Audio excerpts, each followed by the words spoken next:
اللهم صل على محمد وآل محمد۔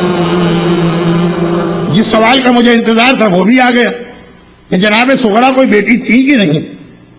سکینہ اور رقیہ ایک کا نام ہے کہ الگ الگ؟ شام میں جو روزہ ہے وہ کس کا روزہ؟ کیا دونوں امام حسین کی بیٹیاں ہیں کہ نہیں؟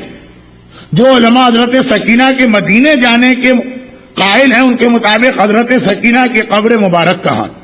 خود آپ نے آخری لفظ کے ذریعے سے یہ تو واضح کر دیا مجمع کے سامنے کہ جناب سکینہ کے بارے میں دو قول ہیں، کیونکہ مسئلہ یہ ہے کہ سکینہ کوئی نام ہی نہیں۔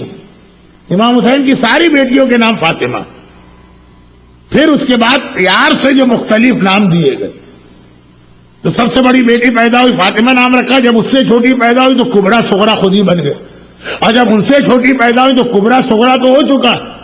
اتنا پیار آتا تھا کہ امام کو کہ اس کا نام سکینہ رکھا، یعنی دل کو سکون دینے والی۔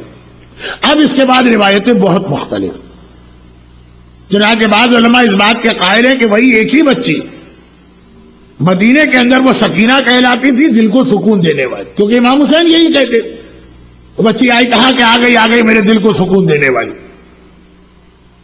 شام کے لوگوں کو تو یہ نہیں معلوم، شام کے لوگوں کو تو یہ معلوم ہے کہ قید خانے میں ایک بچی بہت روتی۔ عربی کا لفظ ہے رقت، کہا بعض علماء کا کہنا رقیہ اس سے بنا، رقیہ کا مطلب ہے بہت رونے والی۔ شام کے لوگ کہتے ہیں بھائی وہ قید خانے میں ایک بہت رونے والی بچی رقیہ۔ جب وہ آواز بند ہوئی کہا کہ رقیہ کو کیا ہوا، یعنی رونے والی کو کیا ہوا؟ تو یہ ایک نظریہ ہے کہ ایک ہی بچی کے دو نام ہیں۔ مدینے میں سکینہ کہلاتی تھی کیونکہ جب تک کربلا کا واقعہ نہیں ہوا باپ کے دل کو سکون۔ شام والے تو جانتے ہی نہیں نام کیا ہے، وہ اس کو رقیہ کہتے۔ اور جناب فاطمہ صغرا کے بارے میں بھی روایت ہے کہ تھی، یقیناً ایک بیٹی الگ سے تھی، لیکن مجھے معلوم ہے کہ اس پہ اتنی کنٹروورسیز آج کل کھڑی کر دی گئی کہ میں زیادہ اہم مسئلوں کا جواب پہلے دے رہا ہوں۔ بہت سارے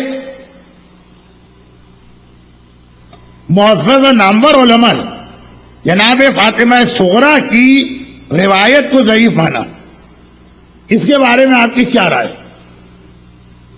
جو ان سے بھی زیادہ معزز و نامور علماء یعنی مراجع، ہم لوگ تو ان سے پوچھ کر ہی ممبر پہ مجلس پڑھتے ہیں، انہوں نے کہا جو ضعیف روایت ہے وہ مصائب میں پڑھی جا سکتی، جھوٹی روایت نہیں پڑھی جا سکتی۔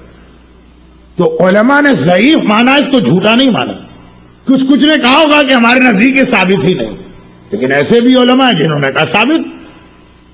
علامہ مجلسی کی بہار الانوار کا اردو ترجمہ ہو چکا ہے، انٹرنیٹ پہ کئی سائٹس کے اوپر پوری کتاب موجود۔ امام حسین کی کتنی اولادیں وہ لکھتے ہیں قول یہ قول یہ قول یہ قول یہ۔ صرف ایک قول ہے کہ دو بیٹیاں، باقی تو ہے کسی میں 3 بیٹیاں، کسی میں 4 بیٹیاں، کسی میں 5 بیٹیاں۔ تو فاطمہ صغرا کی روایت ہے، اور مصائب کے اندر مراجع کرام کا کہنا ہے کہ روایتیں پڑھی جا سکتی۔ تو ہماری رائے تو یہی ہے کہ ہمارے مرجع نے اجازت دی، جھوٹی روایت ہو تو ایک مسئلہ ہو سکتا ہے۔ اور پھر وہی بات گھوم کے آگے کہ واقعاً آپ حضرات کنفیوز ہوں گے کہ ایک عالم یہ پڑھتا ہے ایک عالم یہ پڑھتا ہے، پھر ضرورت پڑے گی کہ کوئی ہمارے پاس آخر میں ایسا مرکز ہو جہاں کی بات ہم باجے، جس کی بات مان لیں ہمارے لیے کافی ہو، اسی کا نام تقلید۔ جناب زینب کی شہادت کا واقعہ، تو اہل بیت کے گھرانے کی جو خواتین ہیں ان کے حالات کو اتنا چھپایا جاتا، کوئی ضرورت ہی محسوس نہیں ہوتی کہ بعض اوقات نہ یہ معلوم ہوتا ہے کہ ان کو کہاں دفن کیا گیا، نہ یہ معلوم ہوتا ہے ان کی شہادت کب ہوئی۔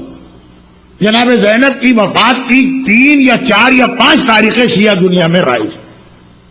شہزادی کی تاریخیں تو سمجھ میں آتی ہیں کہ نشان قبر بھی مولا نے اس سے زیادہ بنا، مگر جناب زینب وہ تاریخ میں اس طرح سے نہیں آیا۔ البتہ ایک روایت بہت مختصر، اس لیے کہ میں کربلا کی تاریخ کی زیادہ تفصیل میں جانا نہیں چاہتا، لیکن ایک بہت مختصر روایت منتخب التواریخ میں ملا عاصم خراسانی نے پوری ڈیٹیل لکھی ہے کہ 69 ہجرہ جو عرب کا علاقہ ہے سعودی عرب کا، وہاں بڑا سخت قحط پڑا اور کھانے پینے کی چیزوں کی انتہائی شارٹیج ہو گئی۔ جعفر طیار کی بہت بڑی پراپرٹیز، رسول اللہ نے جب ان کو 1 درہم دیا تھا یتیمی میں تو دعا مانگی تھی کہ اے خدا اس کا ہاتھ کبھی خالی نہ رہے۔ عبداللہ ابن جعفر طیار اتنے مالدار آدمی تھے کہ بعض اوقات حاکم شام معاویہ کو حکومت چلانے کے لیے ان سے لون لینا پڑتا، ایک اکیلا آدمی پوری حکومت. تو ان کی بہت زیادہ پراپرٹیز شام میں تھی، جو بہت سی زیادہ ایگریکلچر کے اعتبار سے بہترین علاقہ تھا. جب مدینے میں شارٹیج ہوئی تو 69 ہجرہ میں عبداللہ ابن جعفر طیار بنی ہاشم کے پورے خاندان کو لے کے وہاں چلے کہ وہاں میری زمینیں ہیں، وہاں گندم اور پیداوار ساری موجود ہے، وہاں جاتے. اور پھر وہاں پہ جو یہ انتقال ہوا تو شام میں دفن ہوئے. ایک یہ روایت اور ہے کتاب میں، اور منتخب تواریخ میں ہے تو ایک یہ ورژن. حضرت علی اکبر، حضرت علی اصغر اور جناب سکینہ کی مائیں مختلف. یہ تو بہت دنوں کے بعد سوال پوچھا گیا ہے، اس لیے کہ غالباً کربلا کے بہت سے ایسے واقعات ہیں جس میں کنٹروورسی رہی ہے، لیکن ہمارے انڈیا اور پاکستان کے اندر جو ہے وہ چیز نہیں آئی. مگر یہ والے مسئلے کو جو بچہ جانتا ہے، اور ہو سکتا ہے بچے ہی کا سوال ہو. حضرت علی اکبر کی ماں الگ تھی، ان کا نام تھا ام لیلہ، اور جناب سکینہ کی ماں اور جناب علی اصغر کی ماں ایک ہی تھی جن کا نام تھا رباب. بعض علماء کہتے ہیں کہ حضرت علی اکبر کی ماں جو ہے وہ فاطمہ کبریٰ کی ماں تھی، یعنی علی اکبر اور فاطمہ کبریٰ ام لیلہ کی اولاد ہے، اور سکینہ اور علی اصغر جناب رباب کی اولاد. بہرحال فاطمہ کبریٰ والی روایت میں تو ذرا اختلاف ہے، لیکن یہ بات طے شدہ ہے کہ حضرت علی اکبر اور حضرت علی اصغر کی مائیں الگ الگ تھیں. کیا حضرت حبیب ابن مظاہر نے مسلم ابن عقیل کی کوفے میں مدد کی تھی، اور ان کو امام حسین نے کہ کربلا میں آنے کی اطلاع کیوں نہیں تھی؟ جناب ثانی زہرا دوبارہ کس وجہ سے شام آئی اور ان کی وفات کیسے ہوئی؟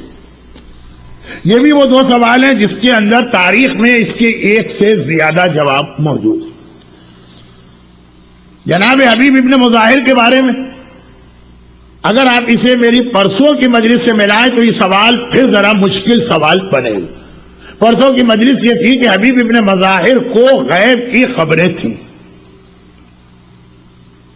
اچھا، آپ کے بارے میں آپ کے سامنے وقت نہیں ہے اور سوال بہت دقیق ہو جائے گا اس کا جواب. غیب کے حوالے سے علم غیب کی دو قسمیں بتائی جاتی ہیں.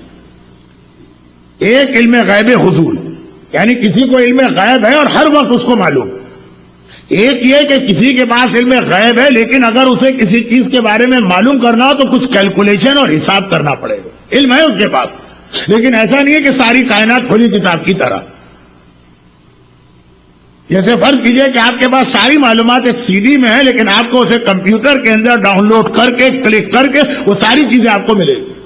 گوگل کے سرچ انجن کی وجہ سے یا ویکیپیڈیا کی وجہ سے معلومات آپ کے پاس بہت ہے، لیکن جب آپ وہ معلومات لینا چاہیں تو آپ کو بہرحال کمپیوٹر آن کر کے وہاں تک جانا پڑے گا. اتنا ای میل آپ کے پاس سینکڑوں آ رہی ہیں. اب یہ جب تک کہ یہ بلیک بیری وغیرہ نہیں تھا تو ای میل آپ کے پاس آ گئی ہے، لیکن جب تک کہ آپ اپنا اکاؤنٹ نہیں کھولیں گے آپ کو وہ چیزوں کی اطلاع نہیں ملے گی.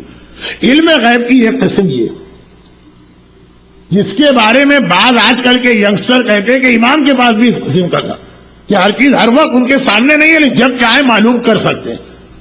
تو خیر امام کی تو بات چھوڑ دیجئے، لیکن حبیب ابن مظاہر وغیرہ کے علم غیب ایسا نہیں کہ ساری کائنات ہر وقت کھلی کتاب کی طرح ان کے سامنے. ان کے پاس وہ علم ہے کہ جب چاہے وہ کیلکولیشن لگا کے معلوم کر سکتے ہیں اس وقت مسلم کہاں ہے اور فلاں کہاں ہے. لیکن کیا ہر منٹ بیٹھ کے حساب کرتے ہیں کہ نہیں جب ضرورت پڑتی ہے.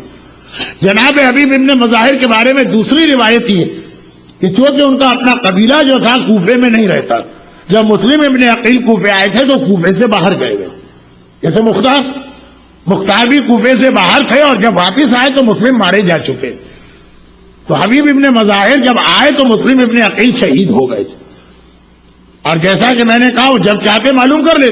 جیسے آپ اب یہ بلیک بیری وغیرہ کو چھوڑ دیجئے ورنہ آپ کنفیوز ہوں گے.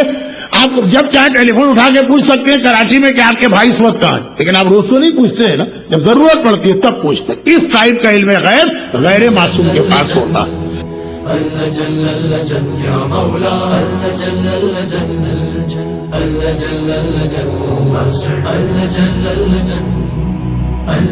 يا صاحب السماء اللجن